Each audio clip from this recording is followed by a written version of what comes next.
I think the problem is this, like, Vetio, even though he's been in the league for a while, he kind of like still has, like, he doesn't strike me as a veteran. You know, like when I think of what a veteran player is, even if he came into the league at the same time as Elyoya, it feels like Elyoya has way more of those veteran characteristics than Vetio. So it's like you have essentially like a young player, an undisciplined player mid lane, or somebody who doesn't have great idea of how every game should be played out. And then you pair that with a jungler that doesn't have an idea. That never works on any team. If you look at every single team in the LEC, there's no team that is succeeding right now that doesn't have a veteran like leader in either mid lane or jungle. You have to have one in one of the roles. Normally you want the jungler to be the one that actually has the ideas of how to play the game, and then have your mid laner just be like decent mechanically, and that's going to give you some structure in your gameplay. No team succeeds without having one of those. It's why the joke of this fucking lineup, unfortunately, is like if you could actually roll back, Dom, to the off season, all you would do is just keep Vetio instead of Perks. You'd make this lineup, but with Vetio instead of Perks. That would actually be on Heretics, I mean. If you put Heretics with Vetio instead of Perks, I think that'd just be a good team, mate. I think that team would actually, because you'd have the rest of them to fucking walk him round, and then he'd do the damage in the team fight. You'd actually win those fights. That's what.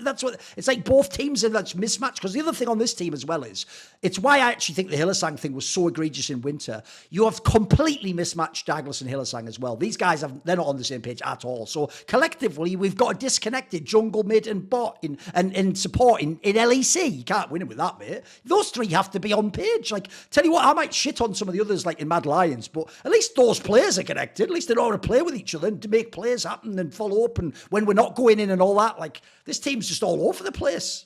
Yeah, I mean, I think that's the biggest problem with LEC in general. It feels like when I look at LEC, the reason why, I mean, most people say LEC has regressed, right? If we're at the point where we're still coping that LEC is somehow better than it was in the past, like comparatively to other regions, I just don't even know what to say. But assuming that LEC has regressed, the reason for it, I believe, is because I think the teams are so mismatched. You look at teams and it's like Vitality, which is like full psychopath. So like, you have good enough players, like Photon could be on a top team, like Video could be on a top team with the correct conditions.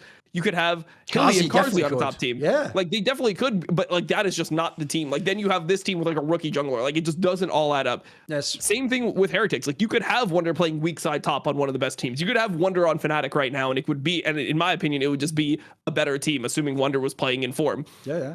But they just have like no firepower on that team. You look at it with Wairu and Flocket, and it's like Wonder should be a weak side top on a good team, and Flocket should be a weak side bot on a good team. But you want all of these players on the same team at the same time. It's the Immortals problem, right? The old Immortals of a team. You have the Immortals problem on that team, right? Like so you have the Immortals problem over there. Then you have like the team that's like way too aggro. Then you have like Bo and Upset just wasting their time on K-Corp. I mean, every team is so mismatched. Like that's why I feel like Mad Lions ended up doing so well, is because they actually had a cohesive unit. They had some type of game plan. It's like, all right, we have a jungler who is able to like make good plans. He's able to dive lanes. He's really smart about the game. We have a mid laner who's willing to sack waves to follow whatever plan that was. And we have a strong bot lane who's actually good in lane. We can play around that bot lane with 4 people, 3-4 people, and we can actually get them ahead and put them in positions to carry. That's why they succeeded.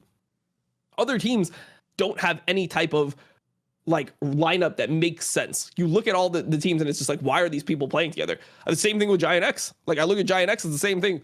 Patrick and Odo are just not a good pairing. Like you don't pair Odo with Patrick. You pair Odo with Upset or somebody. Like that's the whole idea of the lineup. But you know, now you just see, I mean, obviously like Odo and Upset are like much worse than they were in the past, but that's like the general play style is what I'm going for. The archetype, sure. No, I'm with you, because actually the saddest thing of all is this.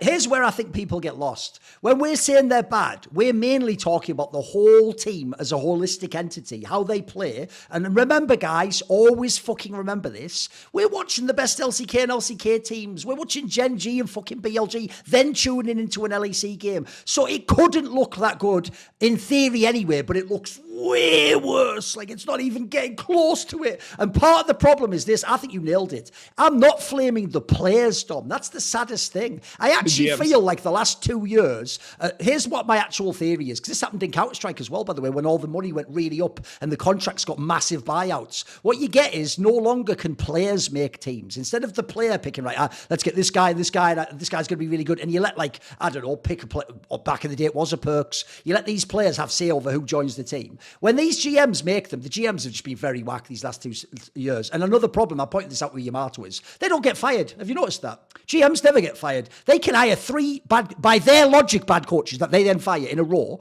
and they're still having their job, even though their job is to hire the coach. So surely they're failing at hiring the coach. They can bring in players, by the way, on big salaries, and have to bench them after 1 split and bring in like an ERL player or a fucking like a sub-level player. And have to pay both. Yeah, and pay both. And then after that, they keep the job next year. And I'm like, what's going on here? Like, so first of all, like GMs. I mean, look at Rogue. Look at Rogue. Oh, like what the fuck is the trajectory of that team? Well, my joke on that one is my joke on that one is a pretty good one, which is when you're a kid in England, right? We had a thing. I guess your analogy would be Pokemon cards, right, Dom? But in England, you have football stickers. You have this football. You have the book where it has all the spaces for the players and all the teams. And what you do is you buy those like booster packs of the stickers of the players, and then you trade. But as you can imagine, the value of the players, like how good a player is in real life, as in do the other kids want him? Do they want this star player? And what you find that's ruthless, because you kids, remember, and like people are like 9 years old, they don't understand concepts, Dom, like, but his mum probably paid a lot for those stickers. Don't be too mean. Dude, people are like fucking old school Donald Trump or something. They're just like murdering people in the deals. Like, they're just doing shit like, no, this is good. Take 3 of these. Look, he's an up and coming player. He's going to be good by the end of the season. And then when that kid goes home, he's traded away like, the foil star player of a team for like 3 like common fuck, because he doesn't know the market. He doesn't know deals. He's fucking 9 years old. And then like essentially his mum's just throwing their money down the fucking drain. That's some of these fucking GMs.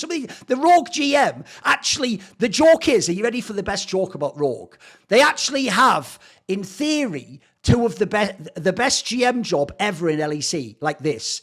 It's if you play time forwards from 2019 to 22, it's an incredible GM job. Then if you just play time backwards, it's also an incredible GM job, because if they started with this job, the 2 GM jobs meet in the middle with a lineup that wins LEC. The problem is the same guy made them all. The one that made the first one that went all the way up. Then he was like, how can I trade all these really great pieces for progressively worse pieces? I mean, by the way, one of his is insane to me. He traded Trimby for Advien, then didn't even have Advien. It's like,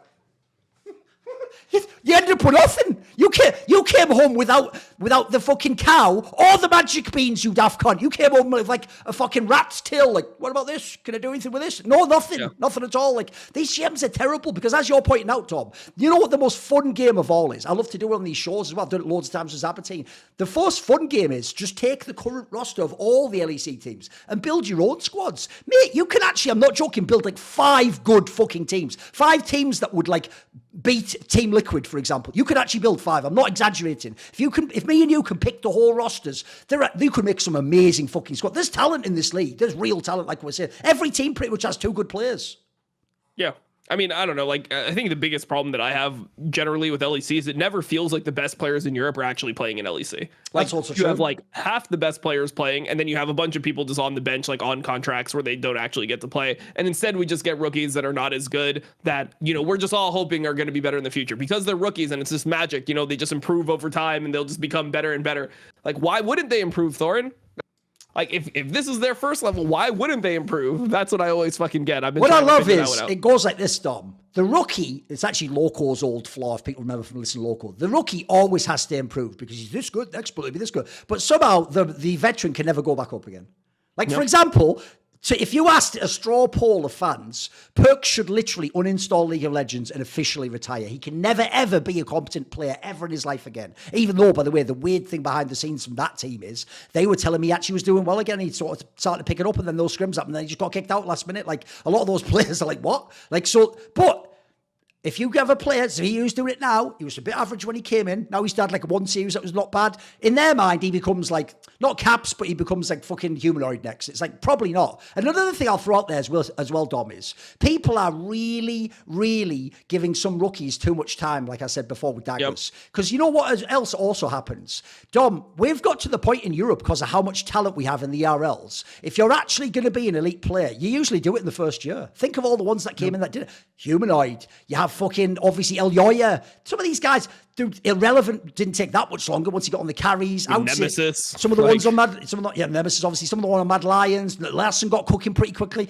You don't take 3 years to power up. You know what I mean? Like, they're acting again like they're acting like this is invested in the S&P 500 index, and you're just holding for that 8% increase year on year. Like, you're not. You're actually gambling, and what you're hoping you do is hit gold. You want to get the massive 20x, and you can find those players, but if you don't, this is my problem. It's not that you have to keep gambling. Sometimes, if you look at your team, like we're talking about with Heretics, for example, just look at the team and go, right, my gamble didn't work, or Vitality. So what I'm going to do is this, take a pro that I already know their known quantity, and they can just do what my team needs. You know, it's a mad underrated quality, Dom. I don't know if people know this. The way Bill Belichick won all those championships with the Patriots is he didn't do this thing where he drafts stars. In fact, people always joke even that when he drafts wide receivers, he just wants them to be white and slow, because it's like he just has some weird concept of like using them in a unique way, whereas the joke is obviously you usually want them to be black and really fast and fucking sick out of college that, like, you know, do like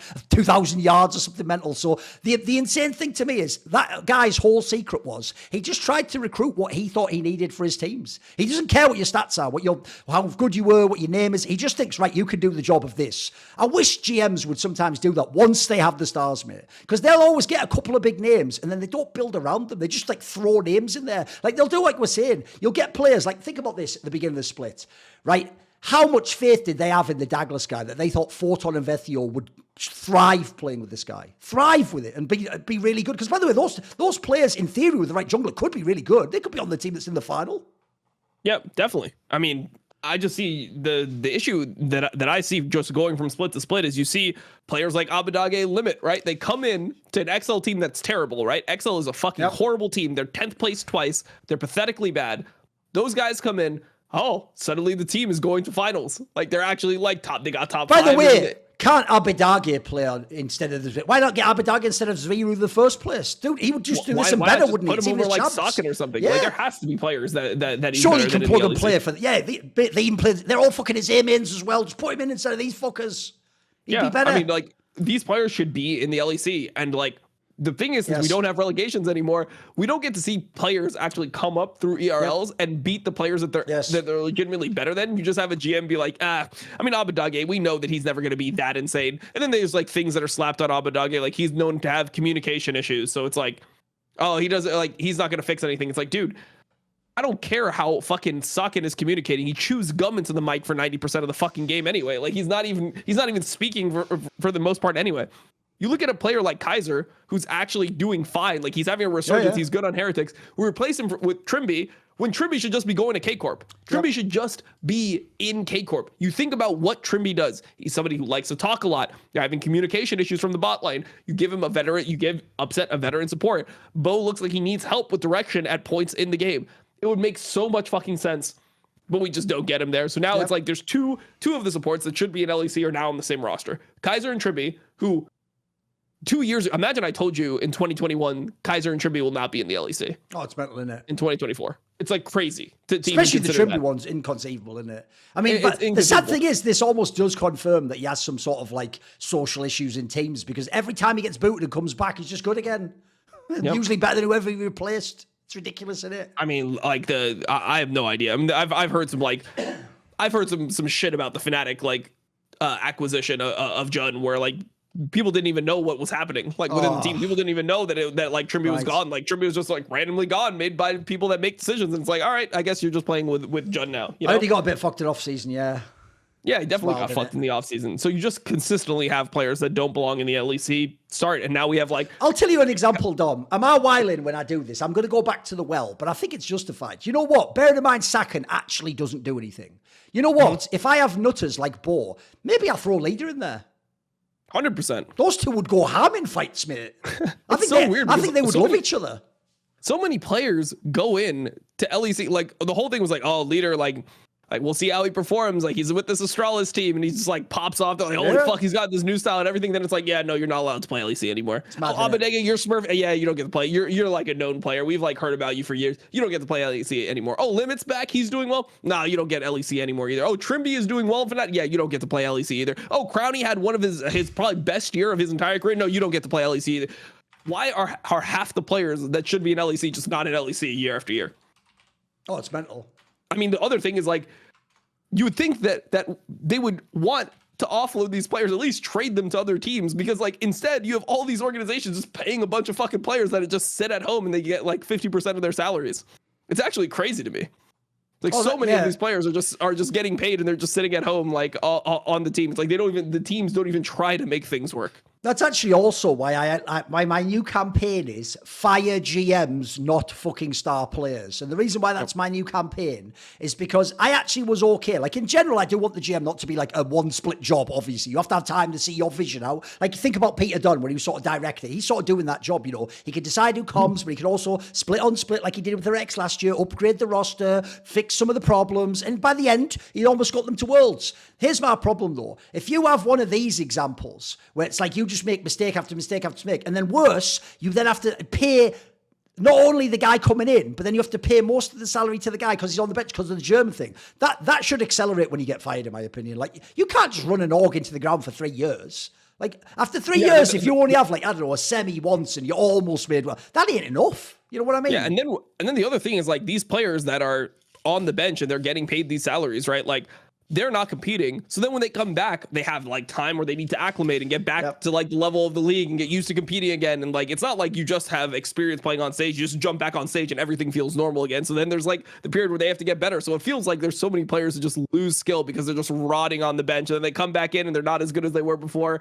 And then like you just end up in this situation where so many players just end up, it's like what could have been in the LEC if we just kept our fucking players. I know a question I've got for you. I actually sort of just got part of why, because here's the problem. I actually think to watch, I prefer this format than the old one. I hate leagues, Dom. I'm not a fan of them in general. But, like, for example, if people don't know, even though as a boy I loved football, I only got back into it in the last years because basically the team I always supported got really good again. The reason why I tuned out of football is I got really bored of league play because there's no playoffs if you don't know. They only just win if you're top of the league. So I think that's boring as fuck. The only thing that I found fun is I used to watch Champions League because it's essentially like Worlds. You're just watching the fucking sick bracket play, right? Now I get actually why coaches all flame this format, Dom. Because have you noticed, because you only play the 9 BO1s in 3 weeks, which decides if you get into this portion. And then there's no downtime. You're just playing series after series after series. And you're either eliminated immediately or suddenly you're trying to win the league. Have you noticed what doesn't happen now is subbing mid-split?